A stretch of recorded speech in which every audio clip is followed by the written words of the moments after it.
Hello everyone, আসসালামু আলাইকুম। সবাই কেমন আছেন? আশা করি সবাই ভালো আছেন, আর আলহামদুলিল্লাহ আমিও ভালো আছি।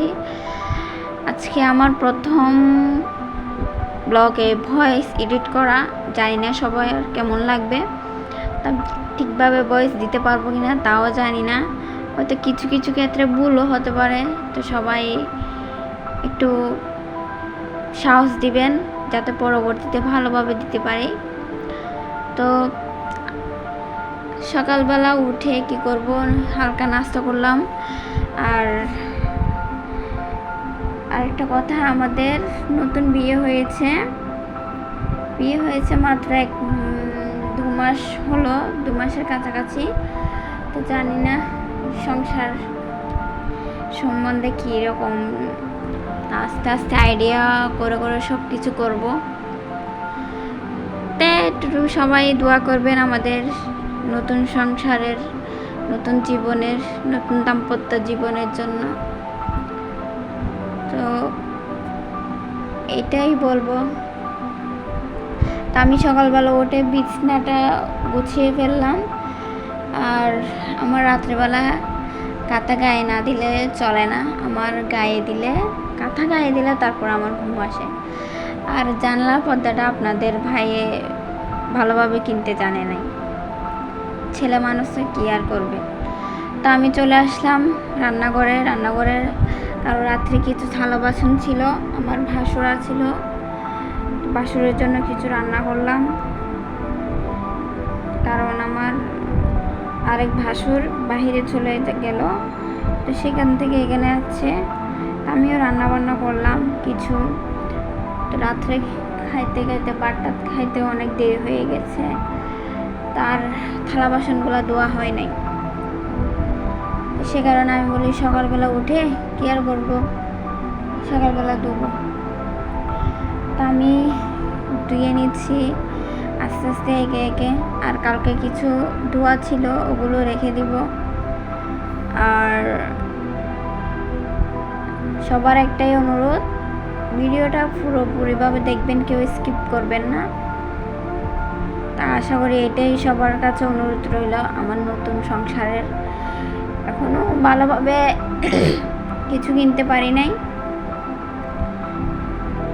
আর আমি গ্রামে থাকি না, কারণ আপনার ভাই এখানে ব্যবসা করে, তো সে কারণে আমাকেও এখানে নিয়ে আসছে। কারণ স্বামী যেখানে রাখে সেখানেই থাকতে হয়।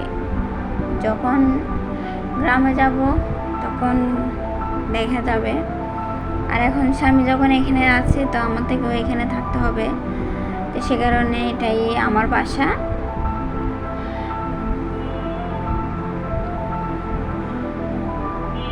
তা আমি থাকি চিটাগং অক্সিজেন, ওখানে থাকি। কি আর করব, নতুন সংসার জীবন, সবাইয়ের কাছে দোয়া রইল, দোয়া করবেন।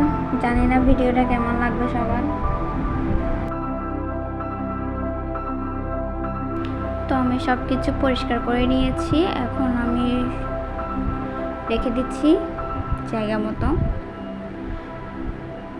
আমি জগে পানি পরে রাখতেছি, কারণ কোন সময় না কোনো, আর ছাদে অনেক রোদ, পানিগুলো অনেক গরম, তো জগে পানি রাখলে পানিগুলো একটু ঠান্ডা থাকে। আর আমি নিয়ে নিচ্ছি মরিচের কৌটাগুলো, কারণ ওগুলোর মধ্যে একটু ধুলো জমছে, ময়লা জমছে, এগুলো পরিষ্কার করে নিচ্ছি। পরিষ্কার করে রাখলে ভালো লাগে, দেখতেও সুন্দর লাগে।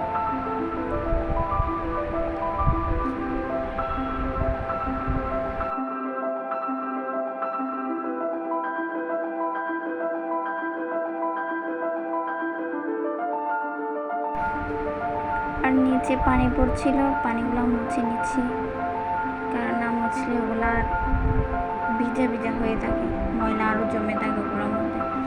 তা আমি ওভেনটা পরিষ্কার করে নিচ্ছি, কারণ ওটার মধ্যে রান্না করছি, তো ময়লা পড়ছে। আমি সবসময় রান্না করার পর ওভেন পরিষ্কার করে রাখি, কারণ ওভেন দেখতে বিচ্ছিরি লাগে ময়লা থাকলে, কারণ রান্না করার সময় অনেক কিছু পড়ে, সেজন্য। আর থালা বাসন ধোয়ার পরে নিচে ময়লা জমছিল পানির সাথে, তো আমি ওইটাও পানি দিয়ে ঢেলে করে সুন্দর মতো পরিষ্কার করে রাখছি। নিচেও কিছু ময়লা ছিল, তা আমিও একটা কাপড় দিয়ে মুছে নিচ্ছি, কারণ টাইলস তো একটু থেকে একটু ময়লা থাকলে দেখতে বিচ্ছিরি লাগে, সে কারণে। আর তোমাদের ভাইয়ের নুডলস আনছিল, সেগুলো বলছে রেখে দেওয়ার জন্য। আমি বলি না, এখন পারবো না, সকালে রাখবো, তো এগুলো রেখে দিচ্ছি। সকালবেলা নাস্তা খেয়েছিলাম, নিচে কিছু ময়লা পড়ছিল, চা পড়ছিল, চায়ের দাগগুলা টাইসে থাকলে দাগ দাগ হয়ে যায়, বিচ্ছিরি দেখা যায়। তো আমি এগুলো মুছে নিলাম, এরপর ঘরটা ঝাড়ু দিয়ে নিলাম ভালোভাবে।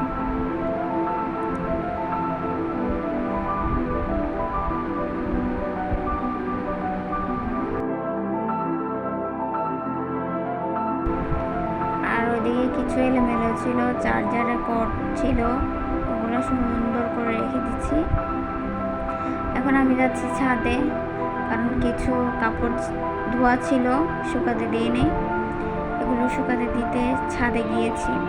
আর ওয়েদারটাও তেমন ভালো না, মেঘলা মেঘলা, মনে হচ্ছে বৃষ্টি আসবে। তারপরে আমি এগুলো দিচ্ছি, কারণ ঘরের মধ্যে শুকানোর মতো জায়গা নাই। আর কেমন লাগলো আমার ভিডিও জানাবেন, কমেন্ট করবেন না। নতুন আমার চ্যানেল, ভিডিও নতুন করতেছি, সবাই